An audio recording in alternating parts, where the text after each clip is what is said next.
y estaba mostrando los homenajes, los actos de conmemoración que estaban haciendo ahí en Israel, ¿ah? Y hablando de los 1.200 muertos, de los, no sé, 200 secuestrados aún, ¿verdad? Que cada una de esas personas fallecidas, que yo sé que algunos eran militares, eran milicianos, otros eran policías, otros eran colonos, ¿verdad? Por supuesto, eso no lo dicen, y dicen a propósito justamente de esta operación del grupo terrorista Hamas, ¿verdad? Vino esta respuesta y dicen, y de los muertos que ocurrieron después de esta operación militar del grupo terrorista Hamas. Es decir, no dicen quién la hizo, y viene la destrucción de Gaza. Tampoco dicen quién la hizo, pero para ellos, bueno, todo esto es producto de esta operación militar de un grupo terrorista.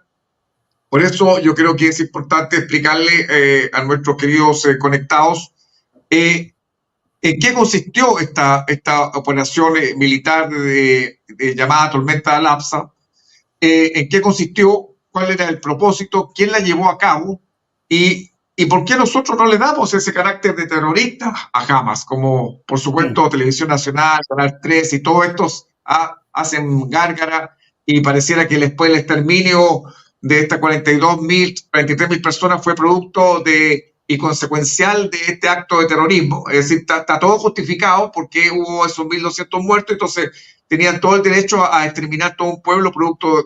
Entonces yo creo que es importante explicarle, Pablito, esto. Sí. Mira, ahí es bien interesante lo que pregunta Hugo, porque la narrativa que se impone, y con toda lógica en estos medios, ¿no? Es cosa de prender TVN, Megavisión, Canal 13, escuchar a Mochati, escuchar a Raúl Sor, a Buitrago, a Matamala, o cualquiera de ellos, y lo digo sin ningún dejo de soberbia, pero tienen una ignorancia supina, ¿no? Una ignorancia supina y además una narrativa cómplice. Antes que empezáramos el programa, estaba escuchando justamente a este señor que fue canciller chileno y fue embajador de Chile ante la ONU, este señor que es el heraldo de Estados Unidos, el heraldo de Estados Unidos en Latinoamérica, ¿no? El señor Heraldo Muñoz. Y el señor Heraldo Muñoz le preguntan, y le pregunta bien Núñez, ¿ah? El periodista, le dice, pero mira, ¿cómo entonces esto, que a pesar de la toma de prisioneros y secuestrados, viene esta respuesta y 43.000 muertos? Eso claramente la gente y los medios, la institución están diciendo que es genocidio.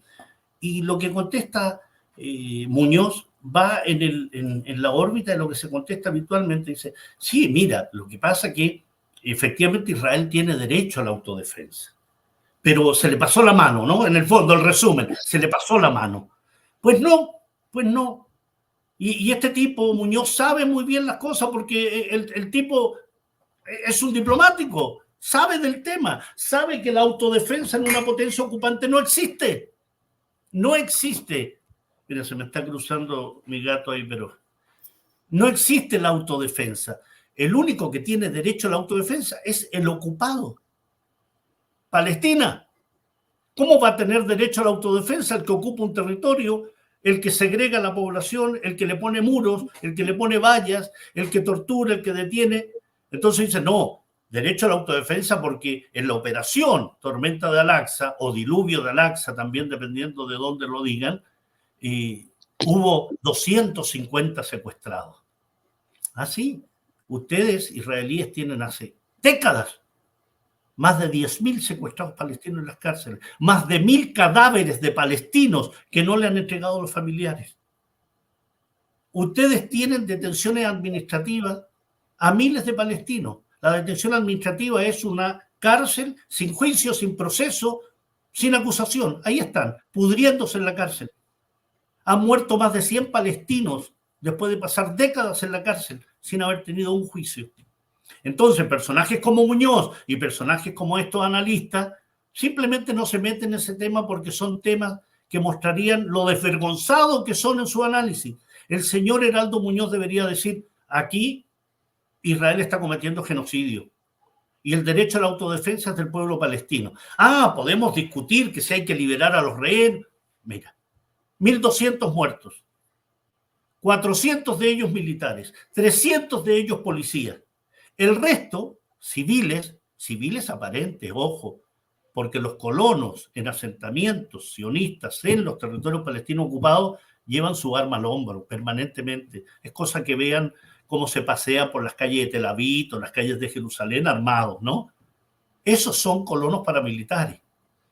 Y parte importante de los muertos, los fallecidos, así reconocidos por directivos militares y por medios de comunicación israelíes como Yediot Ahronot y como Haaretz, establecen que bajo la directiva o la doctrina Hannibal, que es una directiva militar, que establece que no se puede permitir el secuestro, la toma de prisioneros o rehenes por parte del enemigo. Y ante eso hay que disparar. Así muera el soldado, así muera el miliciano y así muera el civil que lleven.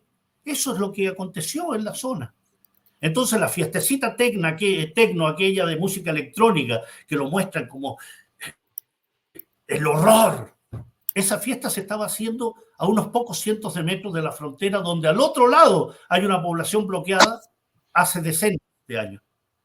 Entonces, hay una provocación permanente, colonos que provocan, una fiesta tecno allí donde falta el alimento, donde faltan los fármacos, donde no pueden transitar, donde tienen limitada su vida. Bueno, por eso no se hizo la operación Tormenta Al-Aqsa, no por la fiestecilla, como alguien podría creer. Se hizo porque el pueblo palestino lleva décadas que ha sido y se ha tratado de invisibilizar su lucha. Se ha tratado de someterlo bajo acuerdos de normalización entre Israel y regímenes árabes corruptos y traidores, porque se le ha sometido al peor trato que pueda tener un pueblo, encerrados en 360 kilómetros cuadrados. La región de O'Higgins tiene 16.000 kilómetros cuadrados. La Franja de Gaza tiene 360 kilómetros cuadrados y ahí habitan 2,5 millones de habitantes. Y además ha sido desplazado, el 80% de la población lo han puesto en el sur de la Franja de Gaza. Han destruido escuelas, mezquitas, hospitales, infraestructura sanitaria, plantas de agua, industria. No hay industria en Gaza, no hay calles, no hay carreteras, porque estos delirantes y estos desquiciados sionistas lo que hacen es destruir todo a su paso. Entonces, ¿qué es lo que pretende ese analista, ese periodista, ese Heraldo Muñoz? ¿Qué pretende la ONU? ¿Qué pretende los países de Europa de que ese pueblo sometido a una opresión criminal durante décadas, no se levante? Sería como criticar hoy a los maquis, a los partisanos, a los guerrilleros soviéticos en la Segunda Guerra Mundial, o criticar a la resistencia chilena contra la dictadura militar. Israel es un régimen genocida. El sionismo, así lo estableció la resolución 3379 del año 75, es equiparable al apartheid sudafricano y hay que tender a su eliminación, palabras textuales. ¿Y sabes lo que pasó con esa resolución? Que el año 91, para generar los acuerdos de Oslo, se hizo una conferencia en Madrid y la exigencia norteamericana e israelí fue: eliminen esa resolución 3379. Y se eliminó con la resolución más corta de la historia. Deróguese la resolución 3379. Esa fue la resolución del año 91. Entonces, la comunidad internacional, este grupo de países hipócritas, franceses, alemanes, británicos, norteamericanos, italianos, españoles, noruegos, suecos, finlandeses y todo, que desgarran vestidura por los derechos humanos y la libertad de expresión. ¿Qué libertad de expresión si tienes limitado a toda la prensa rusa, la prensa iraní, la prensa siria, la prensa del Líbano? La única libertad de expresión es la de ellos, no la que podamos tener. Y si no les gusta, entonces te cortan YouTube, te cortan X o cualquiera.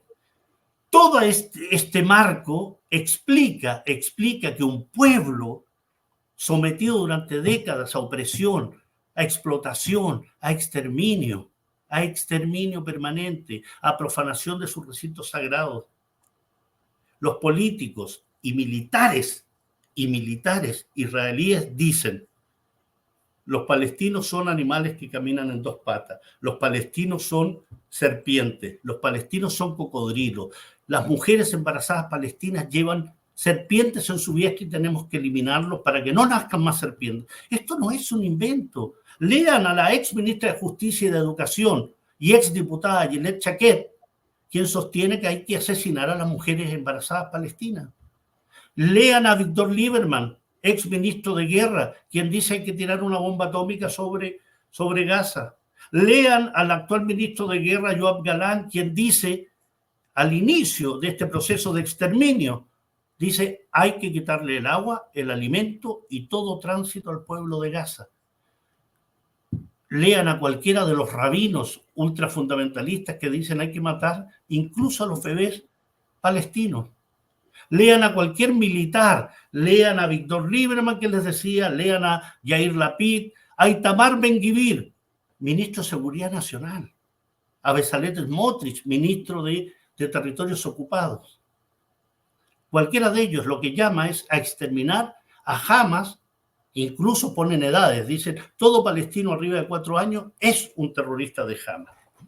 Por eso tienes la cantidad de mujeres y niños asesinados. Asesinados. Hay muy pocos funcionarios internacionales dignos, muy pocos. Existen.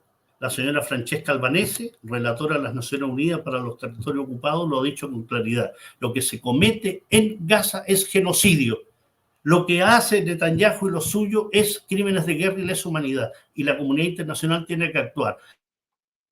Pero tenemos una comunidad internacional que es un chiste, una vergüenza, una indignidad, porque bastaría con que aplicaran la Carta de las Naciones Unidas en su capítulo 7, en cualquiera de sus artículos, porque Israel es una amenaza y quebranta la paz. Y eso obliga a crear zonas de exclusión aérea para que no sigan bombardeando ni Palestina, ni el Líbano, ni Siria, que nos sigan asesinando como asesinaron a Ismael Haniyeh en Teherán, o como asesinaron a Seyed Hassan Nasrallah, secretario general de Hezbollah en Beirut. Podrían aplicar boicotes, inversión y sanciones en función de esa Carta de las Naciones Unidas. Podrían aplicar la interposición de fuerzas de las Naciones Unidas para que nos sigan asesinando a los palestinos. Pero no hacen nada de ello. Y la pregunta es ¿por qué? Porque el sionismo no es solo Israel. El sionismo es Estados Unidos. Joe Biden es sionista, Donald Trump es sionista, Olaf Scholz es sionista, Emmanuel Macron es sionista. Entonces, hay una situación que, insisto, es muy importante. Esto no comenzó el 7 de octubre. Y si creemos que comenzó el 7 de octubre, estamos equivocados en el análisis, porque eso da pie para que estos verdaderos representantes de Israel en Chile, que es la comunidad judía, porque ellos se hacen llamar comunidad sionista también, ellos son más fieles a Israel que a este propio país. Ellos defienden el genocidio que se está cometiendo contra Palestina. Cada palabra que emiten es para condenar a Hamas, al pueblo palestino, porque si sale la ONU y los critica, dice, no, Antonio Guterres es un testaferro de Hamas. Si cualquiera de nosotros dice algo, entonces, están al servicio de Hamas. Ese cuento ya se acabó, Gabriel Saliasny, Gerardo Gorodicher, Ariel Agosín, Gabriel Colodro, cualquiera de esos personajes lo que hacen es simplemente ser cómplices del sionismo de Israel y por tanto cómplices de los crímenes que se cometen. Y lloran por sus rehenes, pero no lloran por los decenas de miles de asesinados palestinos. No les interesa. Tampoco les interesa afirmar y sostener y reconocer que parte importante de los rehenes que han muerto lo han asesinado ellos con los bombardeos. Entonces, ahí hay mucho que decir, mucho que decir.